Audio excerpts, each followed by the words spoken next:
If you're falling in love with that perfect model home of a new construction house, due to the scarcity of available current inventory, many purchasers and buyers have begun looking at new construction. When purchasing a freshly constructed home rather than an existing one, there are several actions that must be taken. So let's talk about it.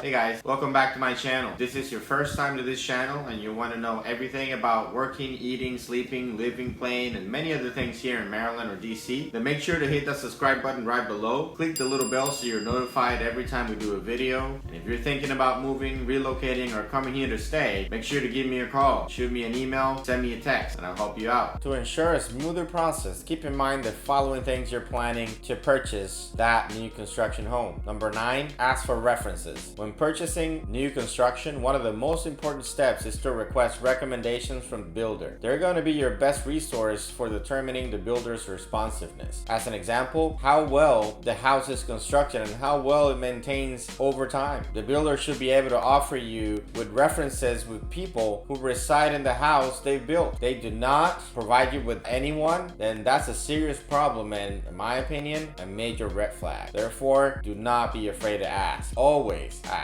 Number 8 is understanding the different costs. First, you have the base price of the house. That's the cost of the floor plan you choose with no upgrades at all. And the next cost you may have is the lot premium. This isn't on every lot in the neighborhood. This is only for lots that the builder considers better than other lots. The better lot, the higher the premium of the lot that you pick. Number 7, hire an inspector. Despite the fact that builders must comply with town and city regulations, county regulations, a house inspector will look out for your best interests. When purchasing new construction, you can expect between 1 and 3 inspections depending on your preference, like the foundation inspection, the pre-drywall inspection, and the final inspection. These inspections are important because the inspector will often notice something that the builder missed. If possible, attend the inspection so that you can ask questions about your new home and make sure the builder fixes any problems found by the inspector. And even on top of that, I would still recommend your own separate inspection after all those inspections. Number 6, maintain good communication with your builder. Establish a line of communication beginning with the pre-construction meeting, at which you and your project manager will go over all the aspects of your home. For instance, will the builder send you progress updates every Friday? Will you receive weekly emails updates on the progress if you're out-of-state buyer? Are you able to contact the builder? And if so, how frequently? How frequently are you permitted to visit the site? All those are very important factors to consider when it comes to communication. Number 5, look for builders' incentives. The advantage of purchasing a new home is that you may customize it with the countertop you like, the foyer you desire, or an additional porch off the rear of your home. However, such upgrades always come at a cost, and they pile up very quickly, trust me. Certain builders provide incentives that can help you save money on your home. So conduct your research to determine the kinds of incentives available to builders in your area. Number 4 is schedule extra time into the process. There are many factors that can have an effect on how quickly your property progresses. One of these factors is the weather, which is particularly important if you're building in the fall or in the winter.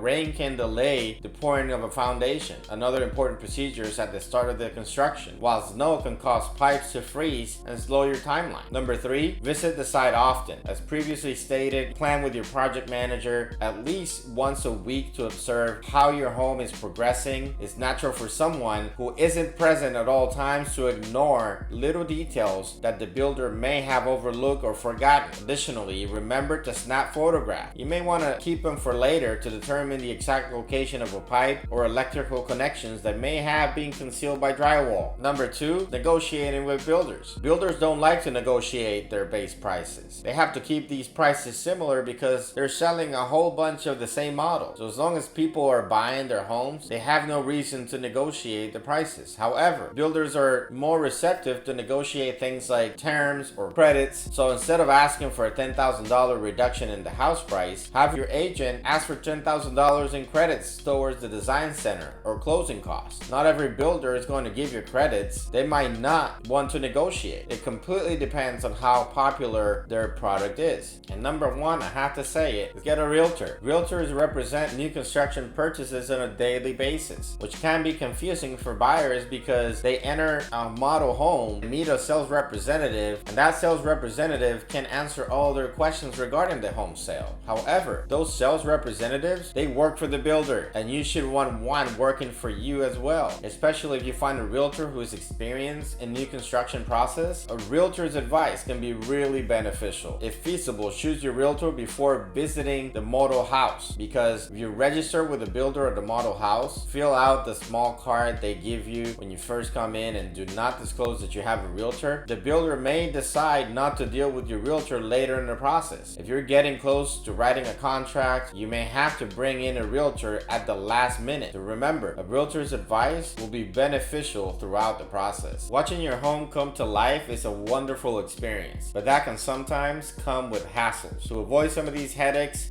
keep these tips in mind. If you're ready to put your current home on the market and find out what new construction is available in your area, let's get together to discuss your options. I hope you found all this information helpful. Thank you for watching, and if there's anything you guys think I forgot to include that somebody should know before buying new construction in Maryland or DC, please leave it down in the comment section below this video. Don't forget to give this video a thumbs up, share and subscribe, and if you found this video useful, check out this video right here to my left. That's it for now. See you at the next video.